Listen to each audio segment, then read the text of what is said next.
The stage is set for the home stretch of the college football playoff and the NFL playoffs. Only 2 teams remain in the college level, and we got 8 teams left in the NFL playoffs in the divisional round. Only a couple more episodes left for this season, and I'm really excited for what the future is going to hold for this series. I'm really trying to get a second season going, but if it doesn't, that's tough. And thanks for the memories. But anyways, let's get started. Welcome back to Grizzly Talks Football. We have episode 54. We have 3 things. The reaction to the Vikings-Rams game. That was bad. Anyways, then we got the divisional predictions, and I also got the NFL awards predictions today. Yeah, that's right. I'm very sure everybody else has done their awards predictions, and I'm going to be doing mine now. If you haven't already, if you are new to this series, make sure you check the link in the description with the entire playlist so that you're caught up with every single episode in there. And you'll also have it for future episodes whenever I post them for the rest of this season and next season as well. Also, make sure to hit the red subscribe button, hit the notification bell so you don't miss a single video. Well, without further delay, let's get to the Vikings-Rams game. And here it is, the only Monday night wildcard game between the Vikings and Rams, and my God, this was bad. I was right about one thing. Nobody wants to play the Rams, let alone in the wild card. We're going to have to see what this team is made of against Philadelphia in the divisional round, but, oh boy, this was no cup of tea for Minnesota, I can tell you that. I will say, though, I don't think it's entirely Sam Darnold's fault about this one. His offensive line played like shit last night. He had 250 yards, a touchdown, and a pick. I think he also had a fumble, or maybe that was somebody else. I'm not sure. But anyways, rushing game was pretty mid. The only touchdown that Minnesota even got was from T.J. Hawkinson, 5 catches, 64 yards, and a touchdown. That was when, I can't remember his name, but Ahkello Witherspoon actually must have gotten hurt on this play. He injured his leg. Man, any other coach I would have met would have said, why didn't you put any effort and make a tackle? But at least KOC is a nice guy. Kevin O'Connell is a nice guy. He knows when a defensive back is hurt, or any of the players hurt anyway. And then we also had 2 sacks for Minnesota, no turnovers. They basically just could not stop LA for anything, but it was really just the turnovers that completely destroyed them. I will say, Matt Stafford and the offense didn't really have to do that much because of the defense really showing out. Stafford had 2 touchdowns, 200 yards. Kyren Williams, 76 rushing yards on 4.8 yards a carry. I think Tyler Higbee returned last week, and he actually led the receiving game with 5 catches for 58 yards, and the 2 touchdowns went to Kyren Williams and Davis Allen, a tight end. That's weird. But holy hell. There were a total of 9 sacks by the Rams defense. That includes 2 from Kobe Turner. There was also 1.5 from Neville Gallimore, 1.5 with Byron Young. There was also interception by Kobe Durant. His actual name is Kobe, but they called it Kobe Durant for some reason. And there was also a fumble recovery. This defense was all over Sam Darnold. Let me just say, offensive line couldn't help him at all. Sam Darnold was getting pressure in his face every time he threw the football, just about. Let me just say, this defense is heavily underrated and should not be messed with if you're Philadelphia. I know you got a very good team, Philly, but the Rams can make this a dogfight. I'm excited to see what happens next week. But now we must progress to the divisional predictions. Kicking this divisional round, we have the first Saturday game of this divisional round. We got the Texans playing at the Chiefs, 4-1. I think this is pretty self-explanatory. Kansas City wins this game. I'm going to say 27-13. Look, Houston is still a young team. Stephon Diggs is still there. He's just aging. That's really all that's going on with him. Defense is young, but they are actually a very solid defense in that. But come on, it's Kansas City. Pat Mahomes, Pacheco, all of those players on defense. It's going to be hard for Houston to beat Kansas City. There's just no way CJ Stroud is going to play a perfect game and You have to play a perfect game to beat Kansas City. That's bottom line. In the other Saturday game, we have the 6th seed Washington Commanders taking on the 1 seed Detroit Lions at Ford Field. I absolutely loved Jalen Daniels' playoff victory against Tampa Bay, but unfortunately his Cinderella run is going to end in Detroit.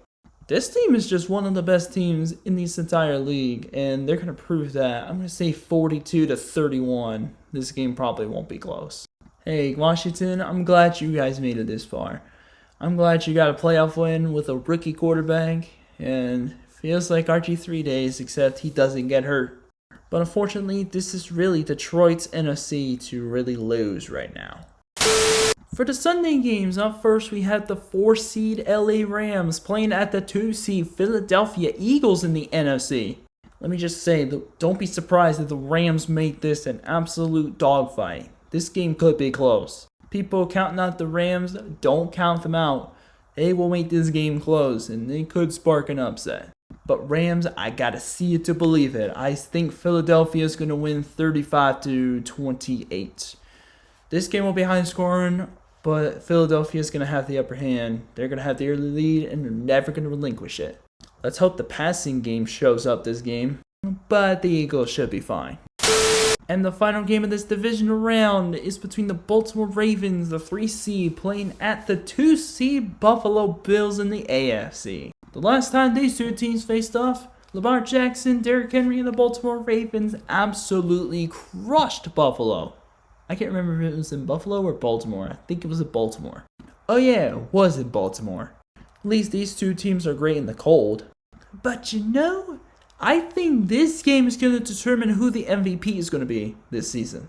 It really comes down to Lamar Jackson and Josh Allen. You'll get my MVP predictions in just a couple minutes. I am a big believer that the Baltimore Ravens are going to get it done. I am very sure they're going to win 28-24. This is going to be a bloodbath. Derrick Henry and Lamar Jackson leading the rush and attack against Buffalo. Josh Allen darting up the Ravens' pass defense. This is going to be a shootout. Unfortunately, I feel like this could come down to a game-losing field goal kick by Tyler Bass. Again. And finally, we got the NFL awards predictions. You guys have been waiting for it, and I'm bringing it to you right now.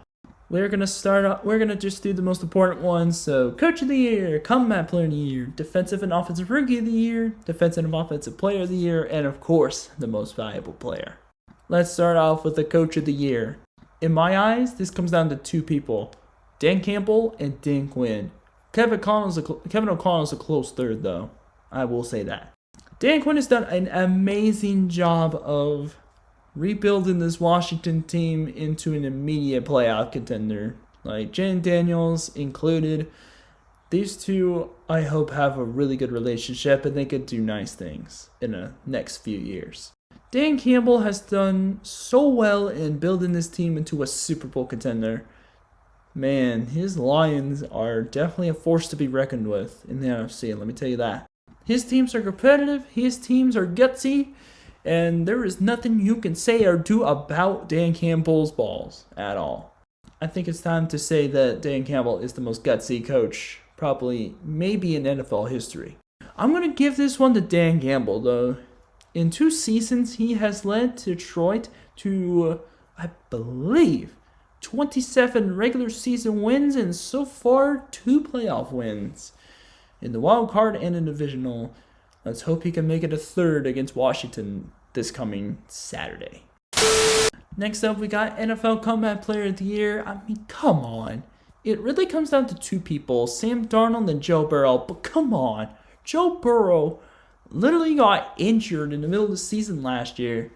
And now he put up some elite numbers despite his team for the 2nd year in a row, finishing 9-8 with no playoff berth. And I don't think anyone comes close to this award. Joe Burrow is just him. Bottom line. Up next, we got NFL Defensive Rookie of the Year. I'm gonna be honest. I don't really pay attention to all the defensive rookies. I really pay attention to offensive, but the top 3 on the Vegas odds are Jared Verse, Quinyon Mitchell, and Chop Robinson. Also, shout out to Vegas Insider. I'm using their site to really see how to determine who's going to be the Defensive Rookie of the Year. And I gotta be honest, between Jared Verse and Quinyon Mitchell, I think Jared Verse does have the best chance to win it. It's nothing against Quinyon Mitchell because both of those players are actually very solid. But the thing about Jared Verse, nobody expected the Rams defense to do well. But he has proved time and time again that the Rams draft really well this year. This is the first year in a long time that the Rams have had a first round pick. And my God, they absolutely cooked with those picks. I mean, Jared Verse was the first round pick, and then Braden Fisk was like a second or third rounder. Both of them being in the Defensive Rookie of the Year conversation really shows how well the Rams have drafted on defense. Is Jared Verse any Aaron Donald? Absolutely not. But he is still the best defensive rookie, in my opinion, in this class. And that takes me over to the NFL Offensive Rookie of the Year. It really comes down to two people, in my opinion. Jane Daniels and Brock Bowers. Man, Brock Bowers, Malik Neighbors, I can't believe he's not even in top 5 right now. He's definitely top 10, but Brock Bowers and Malik Neighbors have had incredible seasons as rookies, especially Bowers. As a tight end, getting 1,300 yards? And almost breaking the single season tight end reception record? I mean, that's hard to do even in your sleep. But Jaden Daniels, though, he single-handedly, along with Terry McLaurin and a very solid defense, led the Commanders not only to a wild card berth, but also a playoff victory.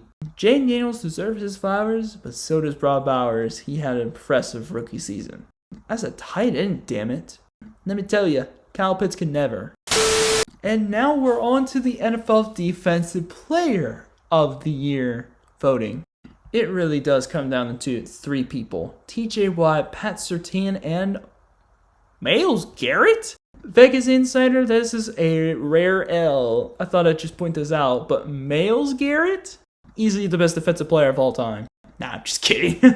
Anyways, I'm gonna be honest, both TJ Watt and Myles Garrett are incredible defenders at their respective positions. So is Pat Surtain. But I gotta be honest, the numbers didn't exactly look great.